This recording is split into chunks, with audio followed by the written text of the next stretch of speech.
Good evening, everyone. I'm Lissy Bastian. It's Monday, January 27th. It's great having you back with us.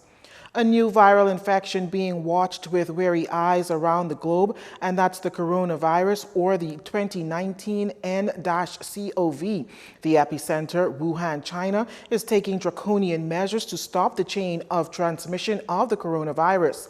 Health Minister Dr. Dwayne Sands said as much today while appearing as a guest on Love 97's Issues of the Day. Now, while there has been sporadic cases in other parts of the world, Dr. Sands says the Chinese government is taking unprecedented public health interventions never seen in the world as the virus has accelerated its spread, affecting some 3,000 people in China. As it stands, the Ministry of Foreign Affairs say they are monitoring the situation as there are at least 5 Bahamian students residing in Wuhan undergoing higher level studies. With panic and fear with this new virus, Dr. Sands says one thing his ministry is trying to do is keep it all in perspective. To date, according to China's National Health Commission, mainland China has recorded 2,827 confirmed cases with 5,794 suspected cases, 461 in critical condition, and 51 people have recovered and have been discharged from the hospital. Now, Dr. Sands added that there are 8 cases in Hong Kong and Thailand, 6 in Macau, 5 in Australia, Taiwan, and the U.S., 4 in Japan, Singapore, South Korea, and Malaysia, 3 in France, 2 in Vietnam, 1 in Cambodia and Canada, as well as Nepal, with all deaths confined to China. Dr. Sands says his ministry has been in constant contact with Bahamian students. Dr. Sands added that all the relevant authorities are in discussions to ensure that the country's citizens are being protected. With some 81 deaths so far, the Chinese government, according to Dr. Sands, has spent some $2 billion locking down some 15 cities. Now, not much is known about the virus 1 month after the coronavirus emerged, except for the fact that it originated in animal population, according to Deputy Chief Medical Officer in the Ministry of Health, Dr. DeLon Brennan, who also appeared as a guest on Love 97's Issues of the Day. Dr. Brennan says the original cases seen in China were centered around a seafood market with fresh or raw animal products. Now, where does that leave the Bahamas as it relates to eating animal products?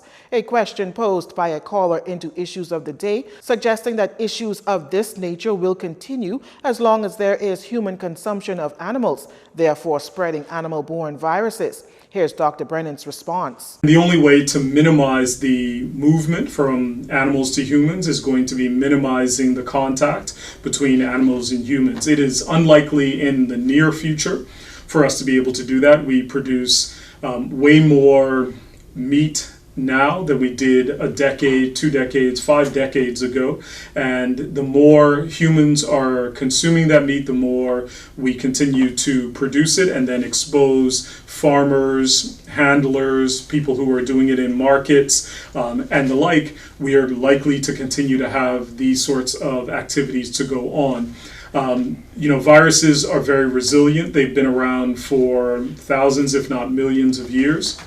And so the expectation is they will continue to mutate to find new or novel ways to be able to infect humans and other hosts in order to do so. So it is unlikely that we are going to be able to avoid it altogether in the near future. And so we have to minimize our contacts with those hosts that are known to cause it. And when we know that there's a particular risk, we're going to have to minimize and address it as best we can. Dr. Brennan added that there is not a particular way that humans will be able to avoid the exposure to meat products as long as it continues to be consumed. With some countries around the world making attempts to remove their citizens out of China, Foreign Affairs Minister Darren Henfield reiterated what Health Minister Dr. Dwayne Sands said on the issue. Along with Bahamas' ambassador to China, is monitoring the situation and is keeping in constant contact with the 5 Bahamian students in Wuhan. Consideration for us at the moment. One thing we know is that we don't have any direct flights to the Bahamas from China. And so the United States, Canada, and elsewhere in the region which enjoy the capacity to have a direct flight will be probably the first place to look at what should happen with people coming out of China. But No, in the moment, we see no real reason to remove Bahamians from China. The World Health Organization, PAHO, have all indicated that it wasn't necessary to issue any kind of advisory at the moment. In education-related news, the Ministry of Education Curriculum Division launched its newly revised curriculum today for both primary and high schools in an attempt to revamp the education system in the Bahamas. Acting Director of Education Marcellus Taylor says the ministry has introduced a curriculum cycle to make student learning relevant to the 21st century. What we have done is introduce a curriculum development cycle. I think it's a 5-year cycle. It's a 5-year cycle. And during the course of the 5 years, you will see different curricular guides being produced because it's just not possible to do all of them at one time. So, but let's say, for instance, within mathematics, if like we have mathematics today, it's 2020, 2025, an updated version will be generated for the mathematics. But next year, in 2021, a new guide that is not here will be produced.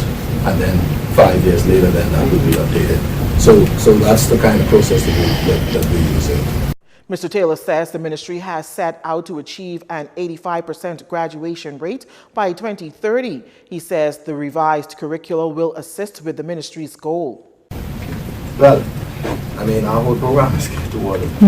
So, you know, revising these curricula, the work we do in professional development, the emphasis on trying to digitalize our spaces so that we could integrate the use of ICTs in the teaching and learning process. I mean, almost everything that we're doing is geared towards that because the student is the focus of our education system. Minister of Education Jeffrey Lloyd endorsed the revised curricula, which he says reflects the modern Bahamas in which we live. He says the curricula are the most important tools used by teachers to engage student learning, research, and outcomes. Education Minister thanked the curricula team led by Deputy Director Ms. Sharon Poitier. The curricula includes physics, grades 10 through 12, math, grades 7 through 12, bookkeeping, 10 through 12, economics and accounts, grades 10 through 12, and PE, grades 1 through 6. They will be implemented in the new school year. The other curricula are expected to be ready for the second quarter of the school term. Mr. Lloyd also announced the addition of 9 new curriculum officers who will oversee the instructional content in Bahamian classrooms. The addition of 4 new subject secretaries will manage the assessment process, which include testing and evaluation. You're watching JCN News. Stay with us. This segment of the news was brought to you by Alive.